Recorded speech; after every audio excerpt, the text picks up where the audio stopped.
So welcome back, and thank you for joining me for another episode of this series on mapping the shadow. So this is the 6th part, and we're still at the very basic stages actually. We're going to be talking today about the persona-shadow dialectic. So 2 very key concepts in Jungian psychology, not just in Jung's thinking, as we will soon see. But this topic, this dynamic between the persona and the shadow, is fundamental to understanding shadow work and all forms of adult development. It's not the only way to think about these things, but it certainly covers a lot of ground. So going to be defining these 2 things very carefully, the persona and the shadow. Of course, this whole series in some sense is an attempt to understand the shadow, which is by definition unconscious and therefore not only difficult to understand, but also actually impossible to pin down in words. So it comes with all the usual caveats and cautions, which are so often overlooked, around the dangers of falling in love with a model, the dangers of confusing the map with the territory, as it were. But let's go first to a quote from Arthur Schopenhauer. So he said, "The real meaning of persona is a mask, such as actors were accustomed to wear on the ancient stage." Right, exactly that. The persona is the mask we wear. It's the way we like to show up. It's the way we believe works for us. It's rooted in childhood dynamics. It's often some combination of how we wanted to be seen as a kid or how our parents wanted us to be, as well as how we adapted to those dynamics. Sometimes the opposite actually occurs, right? So our parents wanted us to be nothing but a good little Christian boy or girl, and we became completely rebellious and misbehaved as a result, right? That's something that can happen. So it's quite simple really in that respect. But where this applies here is that there is usually this dynamic that occurs between the persona and the shadow. And in a practical sense, it can be helpful to think of them as a kind of opposite. So we're going to be getting onto that. Schopenhauer goes on, "It is quite true that no one shows himself as he is, but wears his mask and plays his part. Indeed, the whole of our social arrangements may be likened to a perpetual comedy. And this is why a man who is worth anything finds society so insipid, while a blockhead is quite at home in it." So Arthur Schopenhauer, of course, was a pessimist in the philosophical sense of the word and the usual sense of the word, and quite disdainful about society at large. Not without reason. There's a challenge here in that the usual problem of presenting one side of something, a partial truth as a whole. This is something I try to provide a tool to help get over with the shadow map. It's this way of honoring both sides of something. But there's a lot of truth in what he's saying, right? In that this irony of how, on one hand, society wants us to be a certain way, and you'd be forgiven for thinking, at least for a time, that that was the metric of what was right and true in the first half of our lives. What else can we do? We have little choice other than to do what we're told as a kid, or do what works for us, or do what gets us acceptance. There really isn't any question to it. And where this becomes very extreme, right, where a parent is so domineering to the point where the child has to adopt a persona literally as a way to survive, whether that is actually the case or perceived to be the case, doesn't really matter. It's one thing to not get the love and approval that you need when you need it. It's another thing to be completely abandoned or even physically harmed by a caregiver. And when we're very young, our parents are gods, essentially. They are the vehicles of the archetypes, the mother and the father archetypes, and the anima and animus that sit behind them. So it's to be completely expected that the child's functional role at that point in time, like what they must do to continue moving to the next stage of integration, is to basically do what their mother and father tell them, want them to do, and whether that's conscious or unconscious, whether that's made explicit or merely implied. Of course, a child's mind is in some sense no less sophisticated than an adult's mind. Sure, it doesn't have the realization in existence, doesn't necessarily have the conscious knowledge that it contains implicitly. That's the whole point. That's the whole reason there's a journey. But in terms of its aptitude and its ability to respond to reality as it is, albeit unconsciously, is no less advanced than an adult. There's a conscious willingness to do that comes on board, but where the adaptation is not conscious, it merely happens unconsciously. So adult society today doesn't really give kids enough credit for their aptitude in that respect, and grossly overlooks the impact of unconscious influence. So when I work with clients and we unpack various aspects of their childhood dynamics, there's aspects that are conscious, there's aspects that will always probably remain unconscious, but we start peeling some of that back. And when I say unconscious, I mean like completely unknown. And it's only when peeling back some of the layers that some of these things you would never have otherwise guessed, were it not for some kind of inner work practice. Active imagination is a big part of that. You'd never have guessed they were there. So there's another case we made here around, even though the persona is necessary, it contains both light and dark. We're going to be getting onto that. But just because you fit in society, is that itself a good thing? Or is your rejection of society necessarily a bad thing? Again, there's duality here to consider. Let's move on to a quote by Jung. On a similar theme, he said that the persona is that which in reality one is not, but which one, as well as oneself, think one is.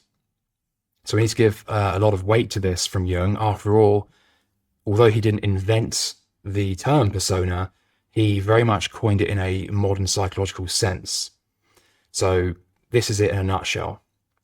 The only challenge I would make to this is the idea that in reality the persona is what you are not. I would actually say that, well, it is partly you actually, and that I think obviously Jung was more than aware of this. He's speaking here in a more practical way. Like, yeah, you're not what you think you are, of course, but in a sense you also are. There's a momentary truth to it, just in the same way as a photograph of you, like this photograph of Jung here, which I'm showing on the video, is not really Jung. It's a photograph of Jung. But in another sense, of course it's Jung, right? So in exactly the same way, the persona is like a snapshot of you, of what you is.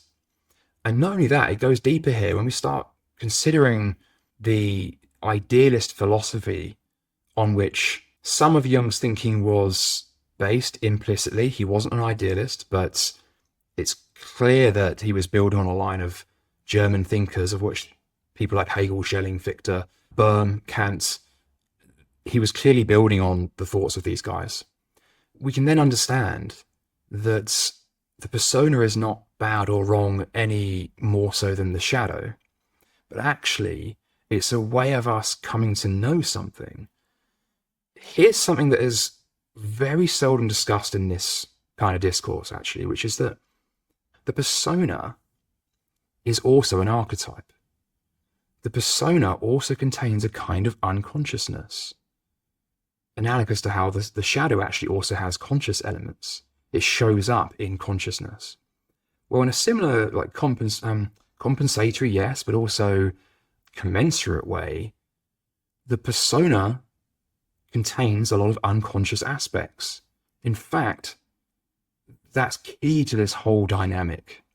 In other words, the persona, the thing we want to be, the thing that we identify as, is itself a mere representation of what we really is. In other words, our embodiment of the persona, our desire to be it, our use of it, is actually a way for us to feel connected to ourselves.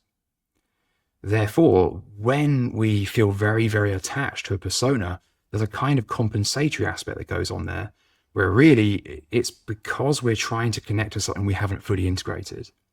And by the same token, when we do know ourselves better, the more we integrate that thing, that essence that we use the persona to connect with, the less we will feel compelled to carry ourselves around with a mask, the less we'll need to be that, and the less disturbed we'll be when others judge us as not that or don't see us as that.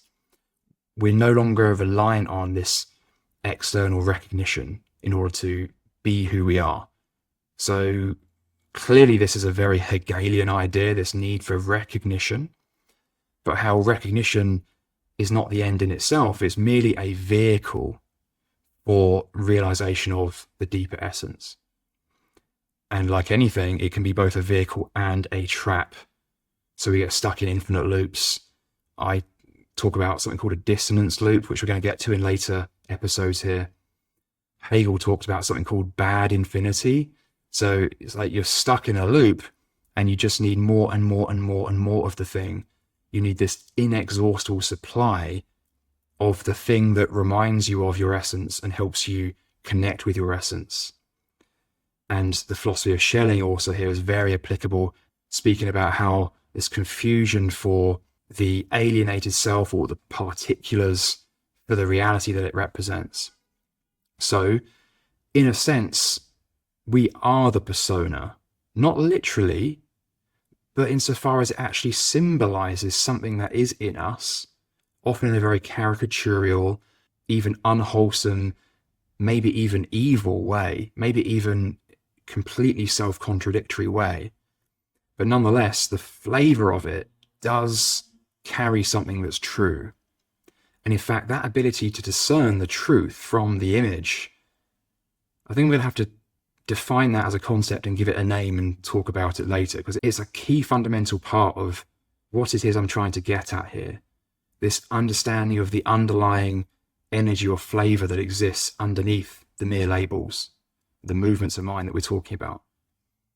The shadow map goes some way to defining that, or to illustrating that rather.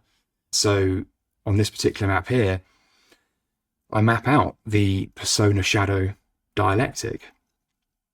Clearly everything on the right side of the screen is pertaining to the persona. So this is more conscious. This is the thing we see ourselves as, we're aware of. And then of course everything on the other side of the screen is shadow. But of course what you'll notice here is that there is both a dark side to the persona and there is a light side to the shadow. So duality itself is dual. Let's look at an example, make this really clear. So something like fairness. So we're no longer looking at personality here, actually. We're going to take a very quick detour into more of a philosophical idea. This can also apply to personality. So someone who sees themselves as very fair. But let's just take the idea of fairness. Fairness, first of all, what's wrong with that, right? It's almost by definition a wholesome thing. And no one can easily make a case that fairness is a bad thing in itself. They can certainly create a counter argument as to the potential dangers of it, which is kind of what we're doing here. Fairness is a wholesome thing by definition. But if you take that to its extreme and you maybe have something that sort of looks like fairness, and that's key, it looks like fairness. In fact, it looks more like fairness than fairness. You take that to its complete extreme and you have what I've labeled here total equity.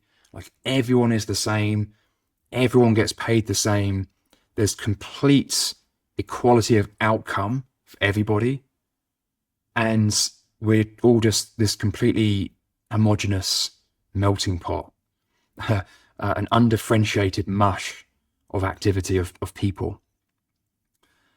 So it looks like fairness, kinda, but actually, remember this idea of enantiodromia that Jung spoke about? It becomes its opposite. This total equity is actually a form of unfairness. Because what about the equal opportunities that we all need as well? It is impossible to satisfy both sides of that simultaneously if you're looking at it in this very idealistic form, the mere image without the understanding. So total equity is also unfairness. It becomes its opposite. So therefore, we need to consider the other side here. What would be in the light shadow here would be opportunity. So the antidote to total equity is opportunity. Not only is, sure, fairness a good thing, but does that not also apply to the need to have fairness of opportunity? Of course, because if we were denying fairness of opportunity, that would be like an artificially imposed force. And we'd therefore be talking about another master-slave dynamic. No one is here to instill equity of opportunity for anyone else. That's kind of a contradiction in terms.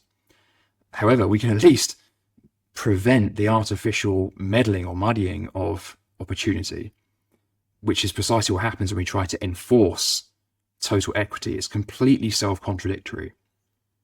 So this is just simply my way of illustrating here this duality of duality. There is a light side and a dark side to both sides here. And in a similar kind of way, if you have unfairness, right, so everyone's just pursuing opportunities willy-nilly and there is no consideration being given to the concept of fairness at all, you actually have unfairness, which becomes in itself unwholesome and self-contradictory. So the antidote to unfairness is fairness. All right. So then, what is this energy, this thing, this underlying essence that both fairness and equity are pointing to? It's not equity, because that's sort of refinement of whatever this thing is. That's a way of hanging out with the idea if and when we don't understand what we're really talking about. It's the confusion of the mere image of something for the reality that it represents. And that reality is essential. It's not something that can be wholly captured in words. So this is what I'm trying to get at. It's using these tools as a way to convey and understand and reach an actual understanding, an inner work process. Nothing I say or do can upload any of this to you. You can't download it from anywhere. All you can do is do your own inner work. And part of that might involve watching or listening to episodes like this. But ultimately, if you're looking for me to just impart something here, well, firstly, how do you even know that I understand it? Because I'm not you. I can't understand directly what you understand. But we can both access some of the same ideas. And it's on each of us to do that. We cannot actually just pass this around. Why would you want to? Because that would deny your own opportunity of doing the work. So let's jump back to Jung. And another quote by Jung. He said that the fact that the natural functions of the psyche cannot be deprived of their specific energy gives rise to characteristic antitheses, which can best be observed wherever these four orienting functions of consciousness come into play. I'll pause there. He's talking about the four functions of mind, sometimes thought of as the four modalities of consciousness. So that is, in some places, described as will, emotion, intellect, and sensation. But in Jungian psychology, you can also swap out will for intuition. So there's this dichotomy or dialectic between intuition and sensation, and between thinking and feeling. Like I say, in symbolism, the intuition can also be swapped out for will or energy, and sensation represents materiality. Whichever context we're speaking of, there are these four distinct psychological factors. And so these present also a dialectic. And that means that each has an opposite, and each has an antithesis. And therefore, if ever we double down on any one of them, we very much give rise to its opposite. Let's look at some examples. So, as a sort of first port of call in shadow work, just to get us off to a useful start, there is a simple exercise you can do, which is just look at the opposites, right? Look at the opposites of what you want to be and think about the underlying energies that they involve. So some common ones here are listed on the screen. If you're listening on the podcast, no problem. We're going to talk it through. It's very simple. So for those who have a persona of being very, very kind, which is quite a lot of people for obvious reasons, we want to be kind. We don't want to be unkind. What could be wrong with being kind? Well, let's look at the shadow side of kindness. Clearly, this is going to be something like mean, cruel, selfish, unkind. The important point to be made here is that there's different ways of speaking about the shadow, as I've been discussing in the past few episodes. And I'm making the case here that it's very helpful to think about it simply as the opposite. There might be other terms we can use for, like, the dark side of what we think we are. But it wouldn't necessarily be shadow because we're conscious of it. So if we want to be very logical, as I've listed on this slide as well, there's a dark side to logic, as it were, which is like using logic for personal gain, or being so logical that you miss things, being so blinkered and not considering certain factors. What's logical about that? At least it looks logical, so at least you're still getting your persona gratified. At least you still get to come away feeling like you are what you think you are, feeling certain. But of course, this creates an inevitable tension, conflict, contradiction, which must be reconciled with. This is the process. This is the dialectic. Would it be accurate to call that shadow? Well, in terms of the quality involved, no, because it's just you being logical. However, in terms of some other things, in terms of the direction that you're using this energy, in terms of the intention, in terms of whether it's genuinely wholesome, what you're doing, we all tend to believe, right, that we're doing good things. We go around with that general thesis. That's not without reason. Again, Schelling's philosophy really shines a light on this. We're all carrying aspects of God. We're all in God, according to Schelling's philosophy. And so we carry this memory of God with us. And this template, we have this innate archetype of God, of spirit, of absolute, of the self. And we tend to render things in terms of that. And where there is something we haven't fully reconciled with, there's something unknown, which is, hey, there's a lot of things, right? We're very, very limited as human beings. Well, we tend to render that in terms of what we know.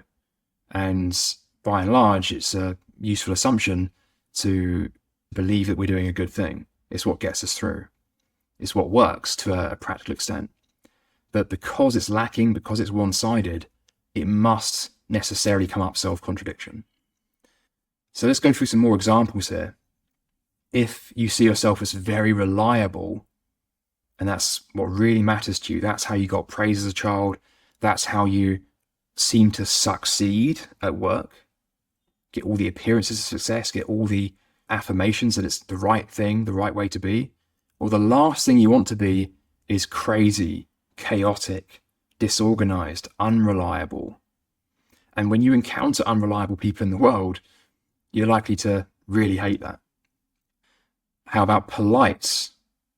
Where I come from, the UK, there's a kind of cultural politeness. And you don't have to look very far for examples of where this completely breaks down and again contradicts itself.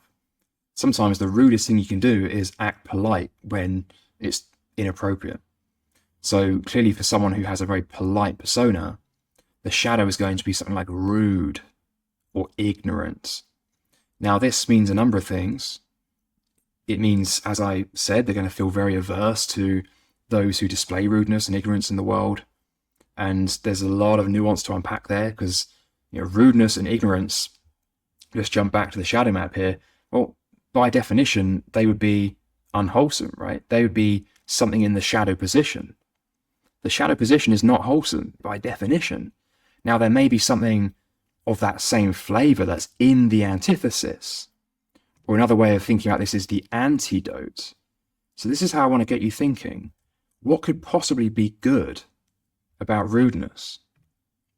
What could possibly be good about ignorance? Well, nothing in themselves, because by definition, these are unwholesome, negative things. However, they may carry a kind of teleology. There's nothing in this world that doesn't have a place, that is there for no reason. There's nothing that doesn't exist in relation to something. So why do rudeness and ignorance even exist? Are they just entirely bad? Well, in some isolated sense, yes. Of course they are. But what is the flavor they're carrying through? What else could come with rudeness that might actually be useful and positive? Is it really rudeness? What about the ability to establish a boundary? What about the ability to confront someone who's being impolite to you in a way that's appropriate, in a way that's helpful, in a way that's embodying a synthesis? Not necessarily just resorting to the power position and just trying to gratify our own current thesis, trying to stay where we are for whatever reason. But is there something that's actually useful within this whole shadow realm over here? So this is the skill, this is the practice. It's really trying to understand the wholesome aspects that might be symbolized by certain qualities that appear in this sort of isolated, digitized kind of way, like yes, rude, yes, ignorant, yes, chaotic. But what goodness do they carry? This is challenging, it's very useful for your pattern recognition skills, and it's a very useful, fruitful inner work practice. So we're going to go now to a quote from Krishnamurti. So, of course, he largely represented Eastern philosophy, but was also groomed by the Theosophical Society, and quite heroically, I would say, actually dissolved the very society that groomed him, with a famous quote that truth is a pathless land. Well, Krishnamurti said that it is no measure of health to be well adjusted to a profoundly sick society. Right, this is equivalent really to saying that doubling down on the persona to the nth degree, doing precisely what society expects of you and wants of you, is by no means to be considered healthy. It has its place, it has value, it carries some fragment of truth, but the truth is born out of the synthesis of the two. So just as there's a dark side to kindness, there's a light side to cruelty or selfishness. Just as kindness taken to its extreme becomes not only selfish, but maybe even a tool of power, a tool of manipulation. That's why it's in the power position here on the right-hand side. But at the same time, the very thing that the kind person, the person with a kind persona, just cannot stand, this selfishness, that too contains a lightness, which is self-care. And so for the very kind person, self-care is the antidote to selfishness, or for using kindness for power, exerting power under the guise of kindness. So, with that said, I'm going to thank you for your time and attention, and look forward to seeing you in the next episode.